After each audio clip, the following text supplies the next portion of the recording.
Okay, so the time now is 1:45 and the boys to Ska attack me again here in the hotel and they talk lots of things about me or just want these people hurting me. So, ayun, mahirap yung kalaban talaga kasi mockingbird sila and nananakit talaga sila. And not only me, also Heroine Gabby hurt these people because they are aswang or half assassinator ghost or geisha ghost.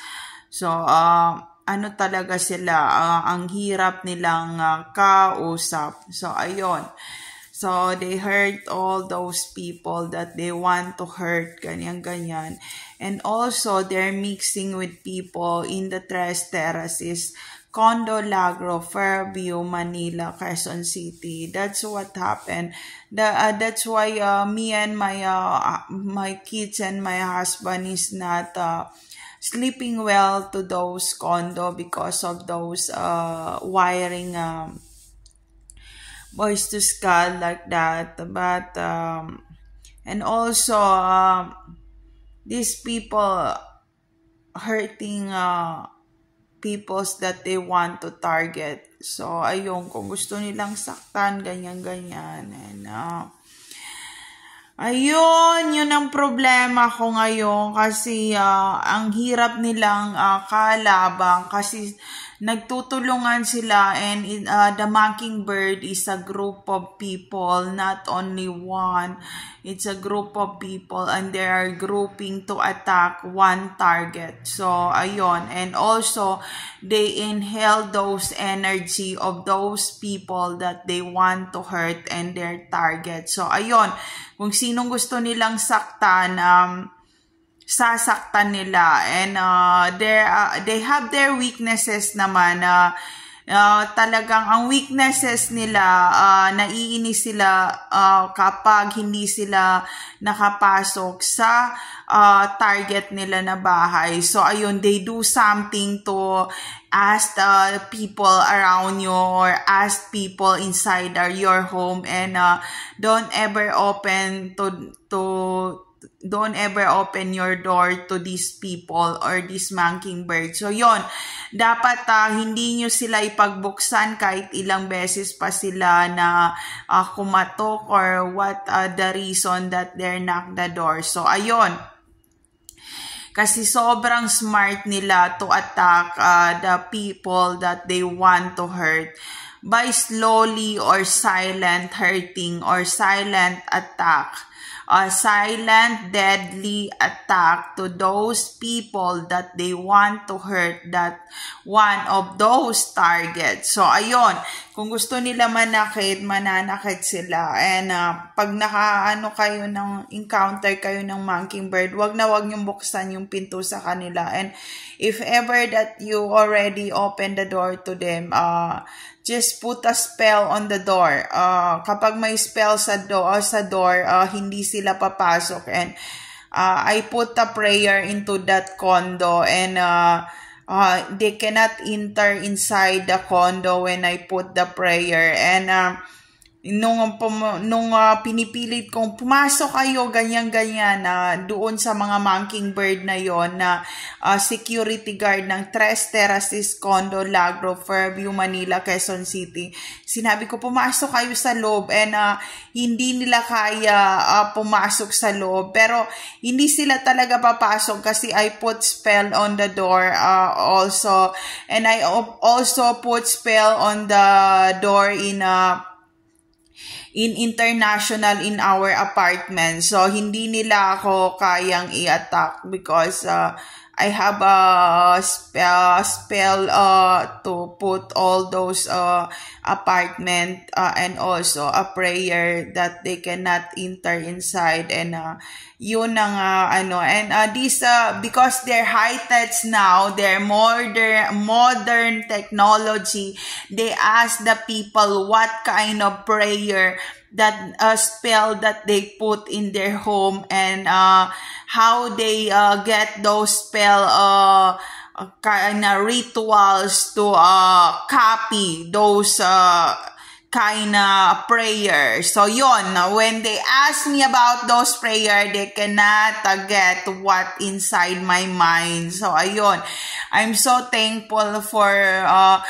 my parents, my real parents, and I'm so thankful to be Asian or being a Chinese, because they cannot enter on what their bad plan or what they want to do something to us, to Hero and Gabby, and also my husband. So yun, that's why when I go in that's why when Hero is baby, when we go in the Mockingbird area, I put those spell to Hero that these people cannot harm or hurt Hero. Even they near to Hero, they cannot enter into body of Hero and Gabby. So ayun, yun ang problema ngayon, kasi they cannot know what's the spell or what's the rituals or what's the prayer that I use to attack also back to these people. And ayun, kaya yung kapitbahay namin, ina-attack niya kami, and nung in-attack niya kami, I put a spell and prayer to them, na knock out siya, knockout and na dead on arrival siya. So not me. So ayun, na dead on arrival siya. They attack us with a prayer, and I attack back with a prayer, and hindi siya nanalo. So namatay siya. Kasi nga, ang gusto niya, dinadasal niya na sana mamatay Hero, sana mamatay Gabby, sana mamatay asawa niya, sana mamatay yung mami para wala na silang, kumbaga, boundaries of family bonding or ganyan. And mahirapan niya sa akin kasi marami na akong pinatumba. Baka gusto mo patumbahin kita. Dasal lang, malayo ka pa.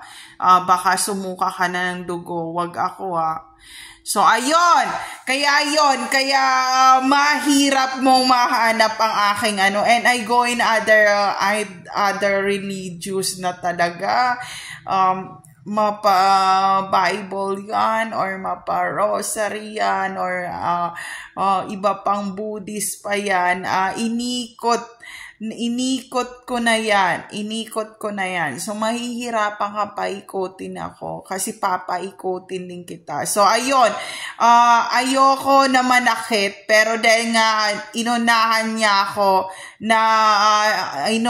niya ako ng saktan, sinaktan ko rin pabalik. So, yun, dahan-dahan lang sa pananakit. So, ayun, kasi gusto niyang saktan dati si Gabby, and si Gabby napunta ng ICU.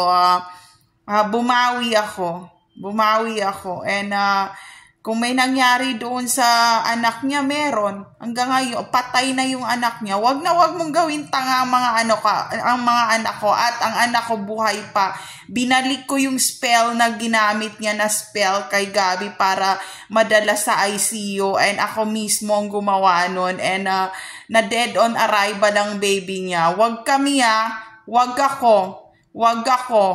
So, ayun, namatay ang baby niya kasi gusto niyang patayin ang baby ko. Pero dahil nga napagod ako sa pag-ayos ng mga gamit sa condo sa Tres, kaya ako na miscarriage. And sabi ko, tingnan natin. Kasi ganun yun kumbaga, naglalagay siya ng spell na, kumbaga, bigatan kami para mabaong kami sa problema at sa utang, at kumbaga hindi na kami kilalanin ng taong nakapaligid sa amin. Kaya sobrang tanda na niya nung naglagay ng spell na yon, and nakaya kong alisin yung spell niya. Dinasalan ko yung condo, and lumayas talaga siya. And nung time naman na pumunta ako sa Catholic Church, nandun pa yung black shadow niya. And this is black shadow assassinary, itong tao na to. So, black shadow assassinary siya, and inhale those energy of the people. So, ayun. So, kinlens ko yung bahay, and masarap na ang tulog ng mga anak ko nung kinlens ko yung bahay kasi ako nag-cleanse talaga. And gusto niya malaman malalaman ko anong pang-cleanse ko, anong mga ginamit ko na rituals and prayers, sinuswerte ka, hindi mo malalaman yun. So, ayun,